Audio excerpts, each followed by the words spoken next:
And among his signs is this: he created for you spouses from among yourselves, so that you may find tranquility in them. And he placed between you love and mercy.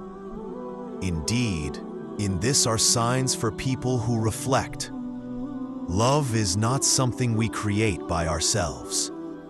It is a blessing sent directly from Allah, a gentle connection between two hearts that cannot be seen by the eyes, but is felt deeply by the soul. Allah tells us in this verse that real love has two foundations: mawadda, warm, deep love, and rahma, mercy, compassion.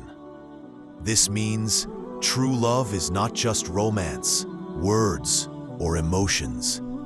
It is kindness when the other person feels weak. It is patience when they make mistakes. It is forgiveness when they hurt you unknowingly. It is standing beside them even when the world turns away. Real love makes you a better person. It brings your heart closer to Allah.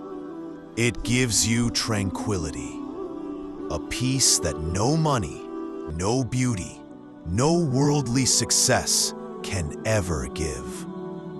This verse reminds us that love that begins with Allah, love that obeys Allah, love that grows with mercy, is the love that lasts, because Allah Himself plants that love into the hearts.